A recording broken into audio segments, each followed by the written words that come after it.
was happy when that documentary ended. You can imagine how uncomfortable I was watching myself. But thank you.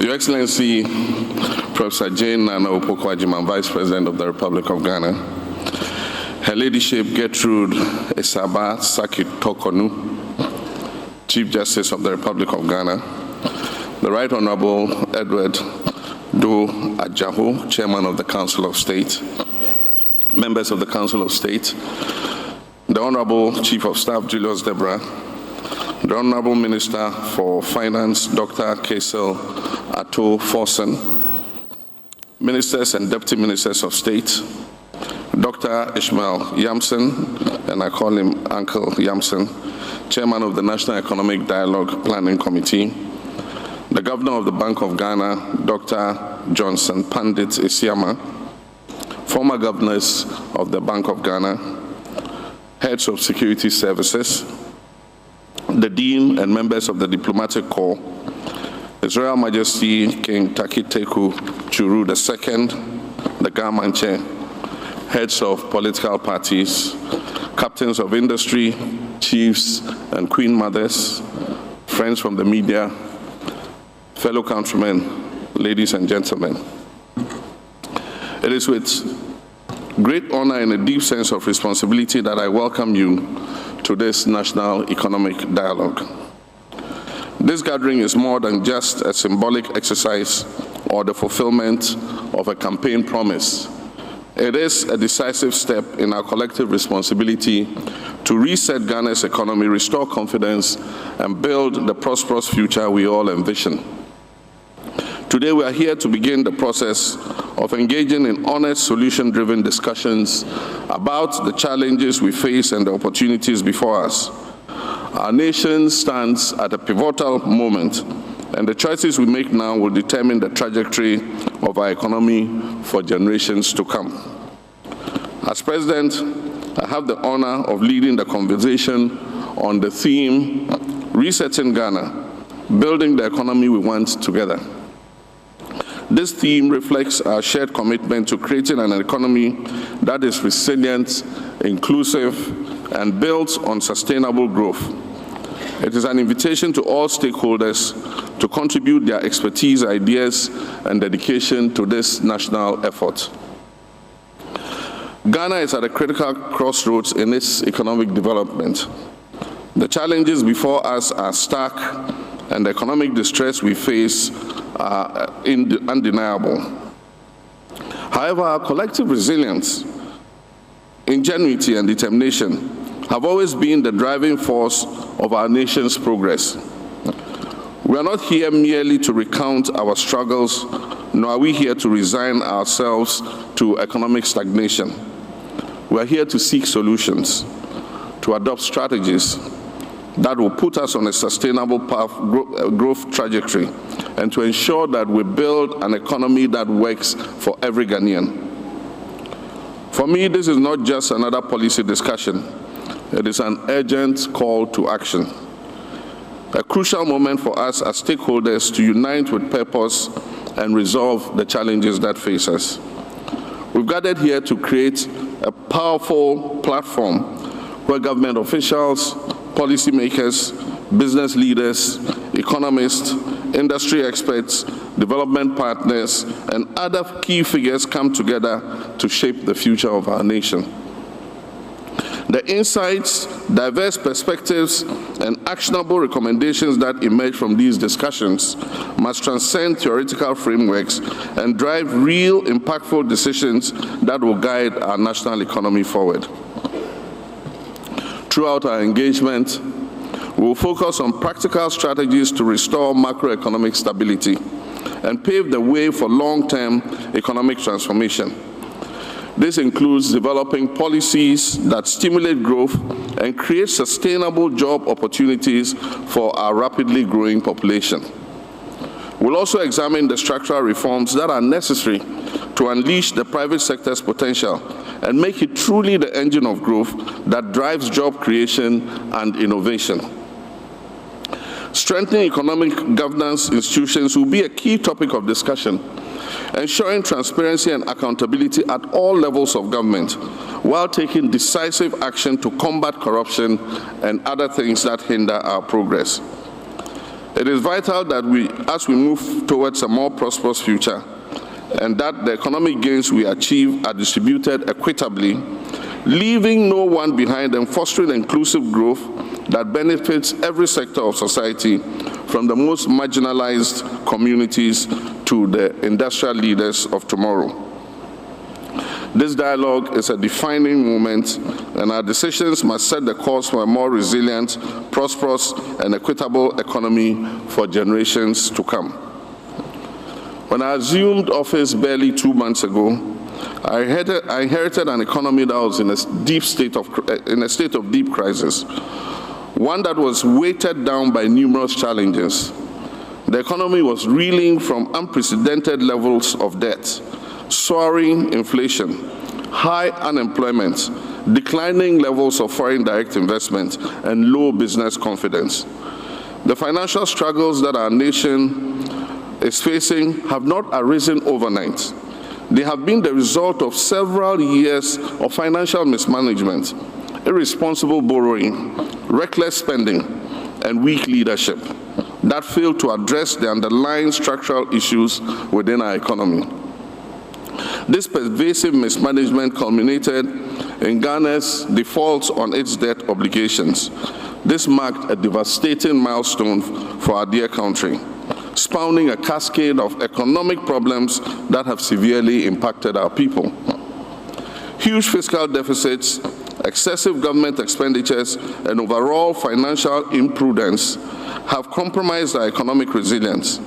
Credible rating agencies such as Moody's, Fitch, Standard & Poor have all downgraded our international credit rating consecutively, leading to capital flight and a loss of investor confidence and trust.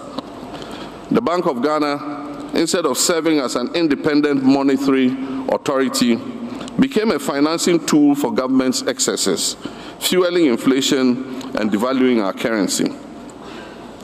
The cost of living has skyrocketed to unbearable levels, leaving families grappling with the inability to afford even the most basic necessities.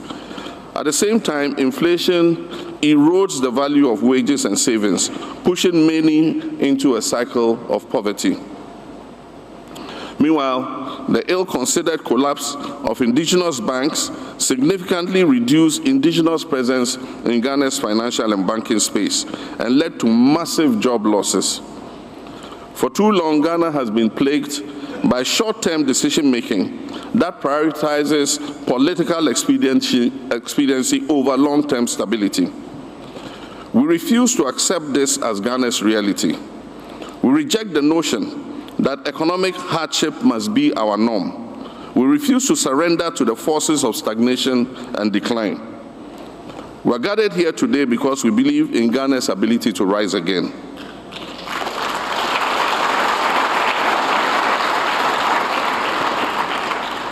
We are gathered here to reclaim our country's economic strength and emerge as a beacon of progress on the African continent. Not only a beacon of democracy, but a beacon of economic prosperity. This dialogue here today must serve as that turning point, a forum where we move beyond diagnosing the problems and instead implement concrete, pragmatic solutions to reposition Ghana on a path of sustainable growth. As President, I am committed to ensuring that the lessons learned from this crisis will shape the decisions we make in the years ahead. The mistakes of the past must not define our future, and I vow to do everything in my power to steer this nation towards a brighter and more prosperous path. My fellow citizens, I know that the road to economic recovery will be challenging, but we must not relent in our quest to rebuild the Ghana we all want for the sake of our children and our children's children. We owe it to ourselves, our children, and our country to rebuild an economy that is resilient, that is sustainable and capable of delivering real opportunities for every citizen. My priority as President is to restore macroeconomic stability. We must enforce responsible public financial management and ensure fiscal discipline at all levels of government while working to reduce hardships for our people. Under my leadership, the Bank of Ghana's independence will be safeguarded to implement prudent monetary policies that curb inflation, that stabilize our currency, and rebuilds our foreign reserves. We must never again allow reckless borrowing and excessive government spending to undermine our progress. Fiscal responsibility must become the bedrock of our national development strategy, and every cedi spent must deliver tangible value to the Ghanaian people. We must review our laws. Thank you. We must review our laws to eliminate excessive waste in the procurement of government supplies and projects. Single-source procurement must be the rare exception rather than the norm. We must also subject government projects above a certain threshold to value for money audits. And just this morning, I was reviewing some of the procurement reports. And there was this procurement for poultry farmers, 10,000 units of something. And it was single source. The reason for single source was urgency. And one company was giving the contract to supply 10,000 units of whatever it was. The supplier and the person who assembles it was not allowed to bid. And so the company that won it went to the supplier, bought the items for 4,500 and came and sold them for 6,600 to government and walked away with 21 million cedis on that supply. I mean, how can you do this? I mean, it was our own company we're running. How would we do a thing like this? But that is government bleeding. Everybody cutting their pound of flesh. That must stop.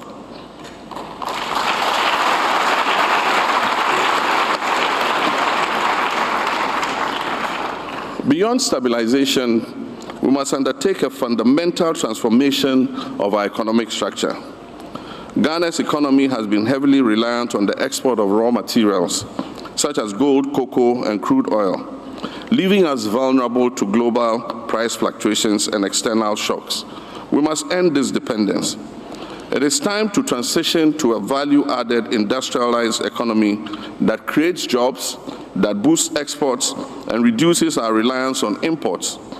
Manufacturing and agro-processing must be expanded to ensure that we derive maximum value from our natural resources.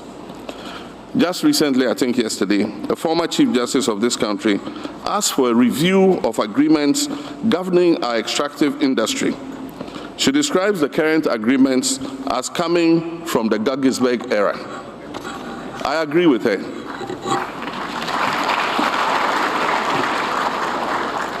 There must be increased indigenous participation in the exploitation of our natural resources.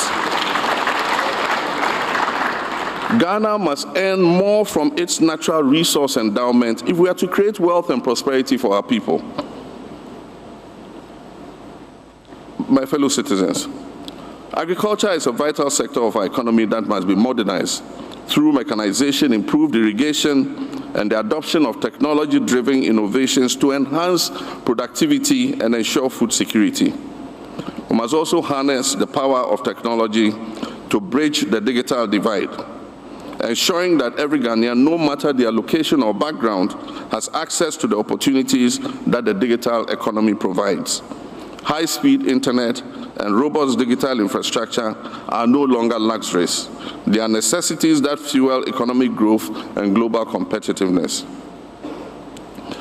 My fellow citizens, all this must be underpinned by urgent governance reforms that promote transparency and hold leadership accountable to the people in whom sovereignty resides. The policies required to bring our economy back on track and sustain the gains made will require multi-stakeholder buy-in.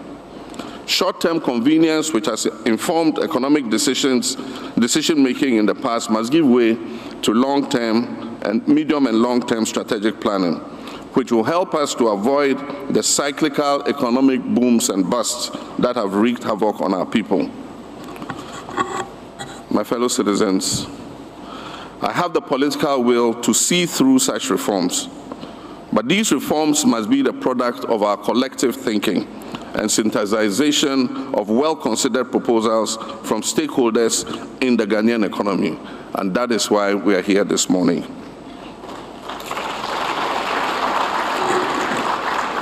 As I had cause to say when I delivered the message on the state of the nation to Parliament last week, consensus building and consultation will be the hallmark of this administration, because I believe that all of us as Ghanaians have a role to play in the development of our dear nation.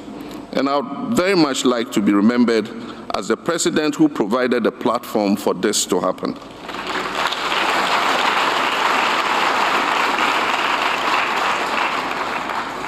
My fellow Ghanaians, a new era is upon us, an era of bold transformation, economic expansion, and limitless opportunities. At the heart of our vision for Ghana's future is the implementation of a 24-hour economy that works for all. This strategy will revolutionize our economic landscape. It will create sustainable jobs and position Ghana as a competitive force on the global stage. Across the world, thriving economies have embraced continuous productivity, ensuring that businesses, industries, and essential services operate around the clock to maximize growth and prosperity. It is time for Ghana to also step forward and break free from the limitations of a traditional economy and embrace a future where opportunity is not confined by time. Under this initiative, this administration is committed to providing incentives and tax breaks for manufacturers and businesses that extend their operational hours, encouraging a shift-based employment system that expands job opportunities. We will strengthen key sectors such as manufacturing, retail, healthcare, logistics, and financial services to support such continuous operation. We will invest in infrastructure, energy, and security to ensure businesses and workers operate in a safe and efficient environment. We will enhance transportation systems to facilitate the movement of workers and goods at all hours of the day and night. We will implement fair labor practices that protect workers' rights while fostering productivity and economic growth. The time for transformation is now.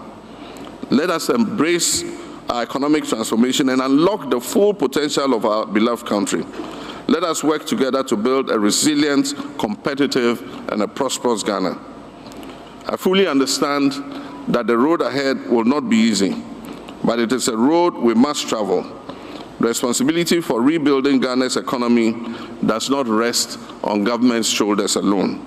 It is a shared responsibility that requires the active participation of every Ghanaian. Let us rise to the occasion, take decisive and necessary action, and ensure that we leave behind a legacy of economic resilience, stability, and prosperity for future generations. Let me take this opportunity to thank Uncle Ishmael Yamson and the National Economic Dialogue team for the hard work you have put in bringing us here together for this all-important event. I wish to thank all of you who have taken the opportunity to be here with us this morning for your commitment to this national dialogue and for your dedication to the progress of our nation. Together, we'll build the Ghana we want and a robust economy of our own design and creation. I therefore have the honor and privilege to declare this National Economic Dialogue 2025 duly open.